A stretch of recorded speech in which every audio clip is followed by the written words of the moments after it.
হরিপদবাবু, আরও সামান্য রেশন আমাকে দিন না দয়া করে, নইলে আমরা স্বামী স্ত্রী না খেয়ে মরব। তুই মরিস কি বাঁচিস সেটা আমার দেখবার সময় নেই। আগে টাকা দিয়ে তারপর জিনিস পাবি। আমি আর তোকে বাকিতে জিনিস দিতে পারবো না বলে দিলাম। হরিপদদা, দয়া করো, আমাকে সত্যি বলছি, না খেতে পেয়ে মরে যাবো একবারে। আর কত বাকি দেবো তোকে?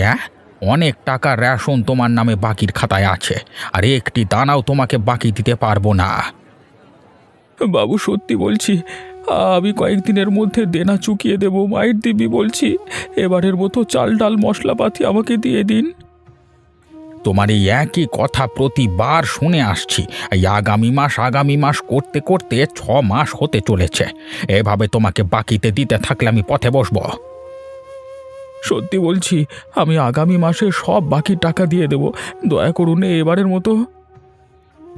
দূর হ বলছি। বললাম তো আমার দোকানে কোনো অনুরোধ রাখতে পারবো না আমি। বেরো বেরো এখান থেকে, চলে যা দোকান থেকে। ঠিক আছে, চলে যাচ্ছি। এই যে শুনছো, একটা কথা ছিল।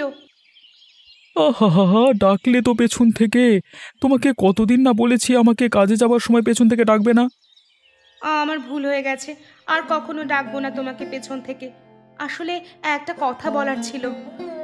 আরে, কথা বলবার ছিল যদি আগেই তো বলতে পারতে, নয়তো ওই সন্ধেবেলায় বাড়ি ফেরবার পর বলতে পারতে। ঘর থেকে বের হবার সময় কেন পিছু ডাক দিলে তুমি? বললাম তো আর ডাকবো না, কিন্তু কথাটা তো শোনো আমার। আরে বলো বলো, তাড়াতাড়ি বলো। বলছিলাম যে আমার না খুব বড় মাছ খেতে ইচ্ছে করছে। তুমি কাজ থেকে ফেরবার সময় বাজার থেকে বড় মাছ আনবে গো আমার জন্য। আদিক্ষেতা, বড় মাছ খেতে ইচ্ছে করছে? আমি পারবো না ওসব মাছ টাছ আনতে, আমার কাজে ফেরবার পথে। ধ্যাৎ। আমার ইচ্ছেটাকে গুরুত্বই দিল না। অবিনাশ কাকু বাড়িতে আছেন? ও, তুমি নগেনের মেয়ে পূজা, তাই না?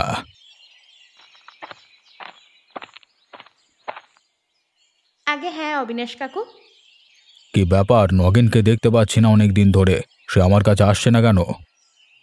বাবার খুব শরীর খারাপ দুদিন ধরে, ওষুধপত্র কেনার টাকা নেই, তাই আমি এসেছি আপনার কাছে কিছু সাহায্য চাইতে।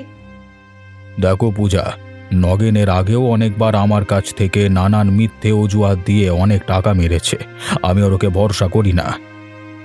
অবিনাশ কাকু, সত্যি বাবার শরীরটা খুব খারাপ। এই সময় ওষুধপত্র না খেলে প্রাণে বাঁচবে না বাবা। বুঝেছি, কিন্তু তুমি যদি ওষুধের জন্য টাকা নিতে এসেছো আমার কাছ থেকে, তাহলে অসম্ভব। আমি একটি টাকা দিয়েও তোমাকে সাহায্য করতে পারবো না। অবিনাশ কাকু আমাকে মুখের উপর না বলে দিল। এখন বাবাকে কি করে ওষুধ কিনে খাওয়াবো?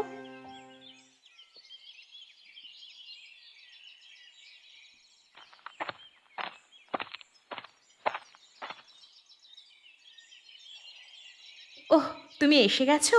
কই কই, দেখি দেখি কি এনেছো। খিদেতে পেটটা একেবারে মোচড় দিয়ে উঠছে। কি গো, মুখ লটকে বসে আছো কেন? শুধু সব সময় খাই খাই, এবার আমাকেই খেয়ে ফেলো না, আর ভাল লাগে না। মরণ! তোমাকে খেয়ে পাবোটা কি? ওই কটা হাড় গোড় চামড়ার চাদরে ঢাকা, তার আবার বড় বড় কথা। আগে বলো, রেশনের জিনিস কোথায়? হরিপদবাবু, আমাকে আর রাশন দেবেন না। আগের থেকে অনেক টাকা আমার নামে ওনার বাকির খাতায় আছে, তাই অনেক অনুরোধ করবার সত্ত্বেও উনি বাকি দিতে রাজি হলেন না। ও মা গো, হরিপদবাবু মানা করে দিলেন? এবার আমি কি করে খাবো? সেই সকাল থেকে একটা গোটা কাঁঠাল খেয়েছিলাম, ব্যাস। ওইটুকানি খেয়ে কি আর থাকা যায় বলো?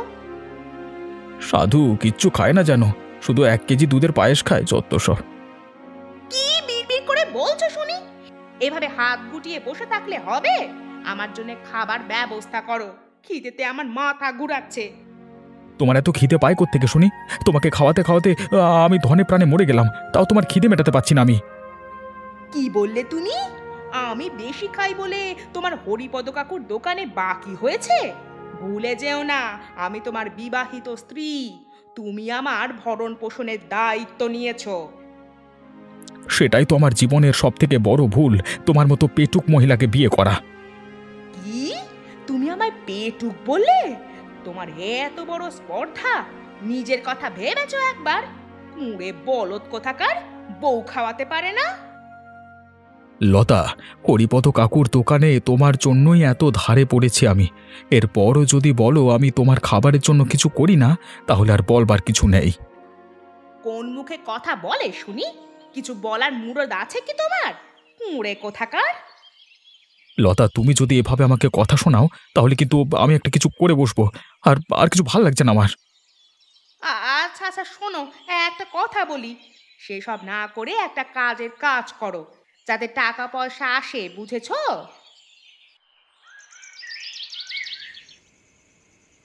কিরে পূজা, তোকে একটা কাজে পাঠালাম সেটাও করতে পারলি না? সত্যি ভাবতে কষ্ট হয়, তুই নাকি আমার মেয়ে কলা। ধ্যাৎ। বাবা, আমি ভীষণ কষ্ট পাই তোমাকে বাবা বলে পরিচয় দিতে। তুমি একদম সুস্থ অবস্থায় আছো, আর আমাকে পাঠিয়েছো অবিনাশবাবুর কাছে টাকা আনবার জন্যে। হ্যাঁ, পাঠিয়েছিলাম এই ভেবে যে তুই আমার মেয়ে, তোকে বোঝাতে হবে না, তুই ঠিক আমার মতো বুদ্ধি খাটিয়ে অবিনাশবাবুর কাছ থেকে কিছু টাকা মেরে আনবি। ছি ছি বাবা, তুমি কতটা নিচু হয়ে গেছো! আমাকেও তুমি তোমার স্বার্থে ব্যবহার করতে শুরু করলে। আরে থাম তো, বড় চটর পটর কথা বলছিস। একটা কাজ দিয়েছিলাম সেটাও পারলি না। মেয়ে মানুষ একটু কান্নার ভান করে দুটো মিষ্টি কথা বললে ইতিমধ্যেই লোক পটে যায়, সেখানে বুড়ো অবিনাশকে তুই পটাতে পারলি না। ধিক্কার ধিক্কার তোর উপর, ছি ছি ছি ছি। এ কেমন বাবা! নিজের স্বার্থের জন্যে নিজের মেয়েকে যে অসৎ পথে ঠেলে দিতে দ্বিধা করে না। হে ভগবান, আমি কি করি এখন? অবিনাশবাবু বাড়িতে আছেন? হরিপদদা, আসুন আসুন।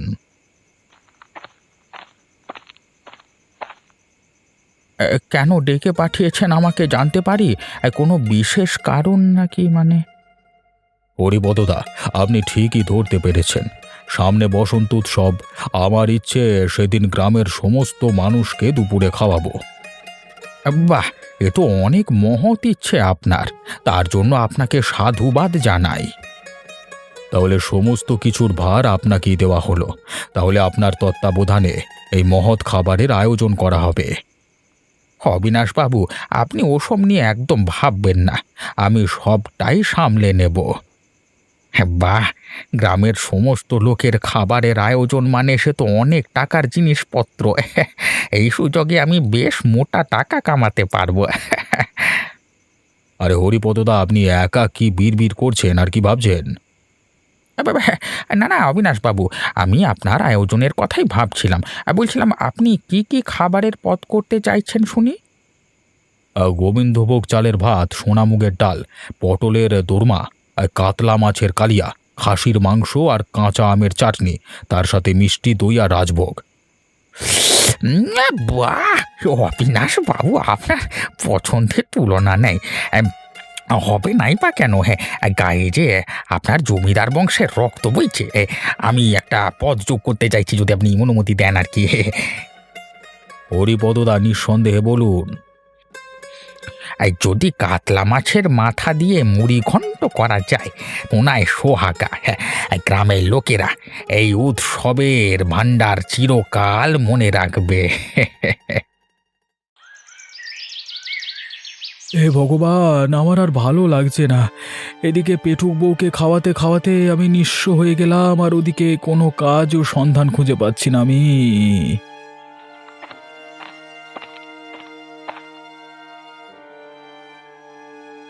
গোপাল জেঠু, তুমি কেন মন খারাপ করে বসে আছো এখানে? জেঠুর সাথে ঝগড়া হয়েছে বুঝি? আর বলিস না, তুই তো জানিস তোর বৌদি একজন পেটুক মহিলা। সারাদিন শুধু খাই আর খাই। কেন গোপাল জেঠু? লতা বৌদি না হয় একটু খেতে ভালোবাসে, তার জন্য তুমি মন খারাপ করে বসে থাকবে? তার এই অত্যাধিক মাত্রায় খাবারের পরিমাণ মেটাতে আমার হরিপদ কাকুর দোকানে অনেক টাকা বাকি পড়ে গেছে। উনি বলেছেন আর একটি দানাও বাকি দেবেন না। ও, এটা তো খুব চিন্তার বিষয়। আচ্ছা পূজা, এবার তুমি বলো কেন এসেছো এখানে মুখ ভার করে? কি ব্যাপার? কি বলি, মনের দুঃখের কথা। বাবার চরিত্রের কথা তো তুমি জানো। কাল অসুস্থ হবার ভান করে আমাকে অবিনাশবাবুর কাছে ওষুধ কেনার জন্য কিছু টাকা আনতে পাঠায়। হায় হায় রে, শেষমেশ একমাত্র মেয়েটাকেও ছাড়ছে না নগেন। এরপর কি হবে? অবিনাশবাবু স্পষ্ট বলে দিয়েছেন যে বাবা নাকি আগে অনেক টাকা ওনার থেকে মেরেছেন, তাই ওনার পক্ষে একটি টাকা দেওয়াও অসম্ভব। তোমারও দেখি আমার মতো অবস্থা। একদিকে হরিপদ কাকু, অন্যদিকে লতার চেঁচামেচি। চলে গেলাম গো। হ্যাঁ জেঠু, বাড়ি ফিরে বাবা আমাকে অবিনাশবাবুর থেকে টাকা আনতে না পারার জন্য অনেক কথা শোনালো। ওহে নগেন, বাড়িতে আছিস?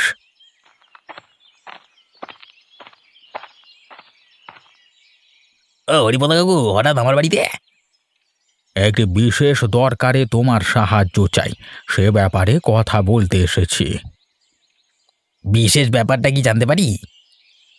মোড়ল মশাই আমাকে গ্রামের সমস্ত লোককে নিমন্ত্রণের ভার দিয়েছে। আমার একার পক্ষে এটা সম্ভব হবে না, তাই তোমার সাহায্য চাই। হঠাৎ মোড়ল মশাই গ্রামের সমস্ত লোককে কেন নিমন্ত্রণ দিতে চাইছে? এইবার উনি ওনার বাড়িতে বসন্ত উৎসবের আয়োজন করবেন, তাই গ্রামের সকলকে উপস্থিত থাকবার নিমন্ত্রণ দিতে বলেছেন। হরিপদ কাকু, আমাকে ক্ষমা করবেন, আমি আপনাকে এই ব্যাপারে কোনো সাহায্য করতে পারবো না। আসলে আপনার প্রতি আমার কোনো ক্ষোভ নেই, কিন্তু ওই অবিনাশবাবুর কোনো কাজে আমি নেই। নগেন, এমন কথা বলো না। অন্তত আমার মুখের দিকে চেয়ে না হয় আমাকে সাহায্য করলে। এত লোকের মহাভোজের আয়োজন আমি একা সামলাতে হিমশিম খাবো, তাই তোমার সাহায্য চাই। মহাভোজ?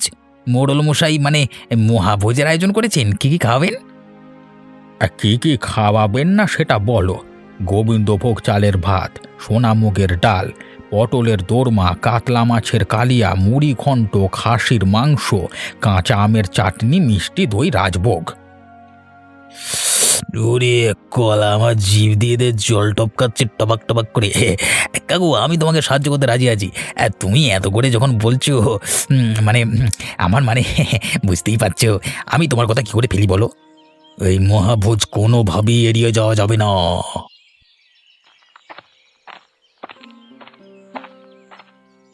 ও লতাদি, কি হলো? কোথায় যাচ্ছ? যাচ্ছি ওই পেয়ারা বাগানের দিকে, গিয়ে দেখি কটা পেয়ারা পাওয়া যায় কিনা। তোমার চেহারা অনেক খারাপ হয়ে গেছে, তুমি অনেক শুকিয়ে গেছো গো লতাদি। আর বলিস না, খেতে না পেয়ে আমার চেহারার এই দশা। তোর গোপাল দা একটা কুঁড়ে মানুষ, কোনো কাজই সে করে না, তাই রোজগারও নেই, আর তাই সংসারে তার জন্যই অভাব অনটন।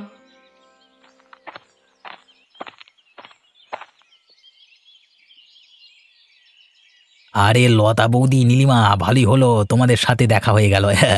তাহলে তোমাদের নিমন্ত্রণটা সেরেই ফেলি। হ্যাঁ নগেন, তুমি আমাদের নিমন্ত্রণ করবে? কিন্তু কোন খুশিতে? তোমার মেয়ের বিয়ে বুঝি? আরে না না, পূজার বিয়ে এত তাড়াতাড়ি দেবো না। তাহলে কিসের নিমন্ত্রণ বলো? ওই মোড়লবাবু বসন্ত উৎসবের দিন মহাভোজের আয়োজন করেছেন, তাই গ্রামের সমস্ত মানুষকে নিমন্ত্রণ করবার ভার আমাকে আর হরিপদ কাকুকে দিয়েছেন, বুঝলে? বাহ, এ তো খুশির খবর। আমি সেজে গুজে মোহভোজ খেতে চলে যাব। নগেন, বলো না কি কি খাওয়াবে? এই গোবিন্দভোগ চালের ভাত, সোনামুগের ডাল, আরো অনেক কিছু, আর বলবো না। হ্যাঁ, সেখানে গিয়ে দেখতে পাবে। হ্যাঁ বাহ, অনেক দিন পর এত ভালো ভালো খেতে পারবো, শুনেই খুশি হলাম। কিন্তু কবে যে সেই দিন আসবে সেই আশাই রইলাম। হ্যাঁ, গোপালের বউ যা পেটুক সব একাই খেয়ে নেবে। আরে 10 জনের খাবার একাই নাকি খেয়ে ফেলে শুনেছি।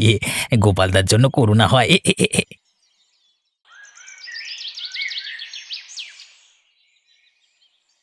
অবিনাশবাবু, আপনার গ্রামের সমস্ত মানুষকে নিমন্ত্রণ করবার কাজ আমরা সম্পূর্ণ করে ফেলেছি।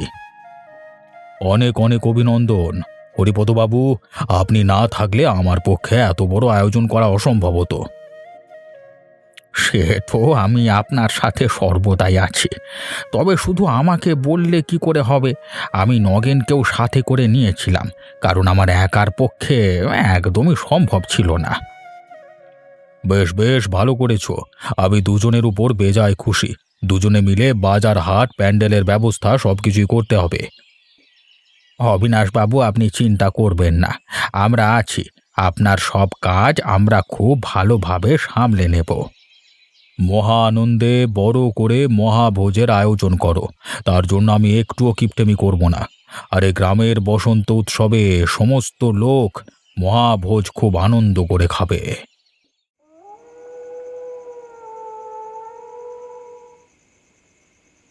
ওগো শুনছো, তোমাকে একটা অত্যন্ত খুশির খবর দেওয়ার আছে। কেন, তুমি মরতে যাচ্ছ নাকি? যদি সেটা হয়, এর থেকে আর খুশির খবর আমার জন্য কিছু হতে পারে না। মরণ, তুমি তো সেটাই চাও আমি মরে যাই। আসলে তুমি আমাকে এক চোখেও দেখতে পারো না। আমার মতো মেয়ে বলেই তোমার মতো লোককে সহ্য করছি। অন্য কেউ হলে কবেই তোমাকে ছেড়ে চলে যেত। আচ্ছা আচ্ছা, বলো দেখি কি খুশির খবর শোনাতে চাইছো, বলো। বলছি, আজ নগেন এসে নেমন্তন্ন করে গেছে আমাকে। আসছে বসন্ত উৎসবের দিন ওই অবিনাশ বাবুর বাড়িতে মহাভোজের আয়োজন করা হয়েছে। মহাভোজের আয়োজন অবিনাশবাবু করেছেন, আর নগেন তোমাকে নেমন্তন্ন করেছে? আরে পুরো কথাটা তো শোনো আগে। অবিনাশ বাবু নাকি হরিপদ বাবুকে দায়িত্ব দিয়েছে গ্রামের সমস্ত লোককে নেমন্তন্ন করতে। হরিপদ বাবুর পক্ষে একা এত লোক নেমন্তন্ন করা সম্ভব নয়, তাই বলে নগেনকে দায়িত্ব দেওয়া হয়েছে। বাবা বাবা বাবা, মনে হচ্ছে রাজসিক আয়োজন করবে অবিনাশবাবু, আর এই সুযোগে হরিপদবাবু আর নগেন কিছু টাকা এদিক ওদিক করে অবিনাশবাবুর কাছ থেকে হাতিয়ে নেবে। যাক, অনেক দিন পর একটা নেমন্তন্ন খেতে পারবো। তুমি তো আর আমাকে পেট ভরে খেতে দিতে পারো না। যাক, এবার না হয় পেট পুড়ে খাবো। তোমার ওটা পেট নয়, একটা মস্ত বড় কুয়ো। যতই গেলাও সেই কুয়ো আর ভরাট হয় না। লতা, একটা কথা বলে দিচ্ছি, কান খুলে শোনো। তুমি ওই মহাভোজে যেতে পারবে না, কারণ তোমার মতো পেটুক এই গ্রামে আর দুটো নেই। চুপ করো, অলস পুরুষ মানুষ কোথাকার। তুমি কে বলার আমাকে? আমি কোথায় যাব না যাব আমার খাবারের ব্যাপারে তুমি নাক গলাতে এসো না বলছি, নইলে গ্রাম শুদ্ধ অপমান করব, বুঝলে? তোমাকে বারণ করবা সত্ত্বেও তুমি এখনো বসে বসে খেয়ে যাচ্ছ। তোমার ব্যাচের লোকেরা বোধহয় খেয়ে একটা ঘুম দিয়ে ফেললো। তোমার খাওয়া হচ্ছে না, সেই কখন থেকে খেয়েই যাচ্ছ। তুমি খাওয়াচ্ছ না তোমার বাপ খাওয়াচ্ছে শুনি? বেশি কথা বলো না, আমাকে খেতে দাও বলছি, নইলে তোমার বিপদ হবে।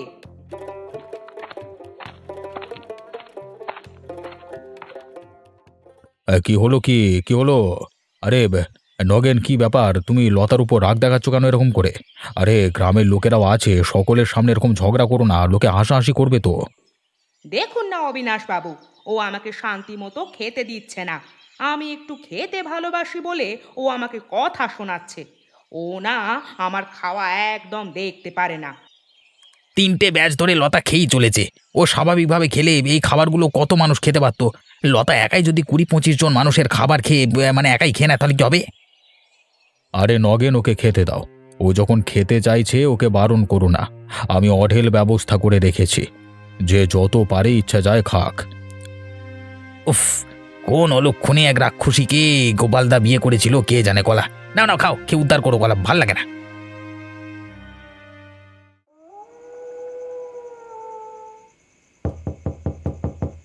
অবিনাশবাবু, ও অবিনাশবাবু, একটু দরজাটা খুলবেন, আমি বিপদে পড়ে এসেছি আপনার কাছে।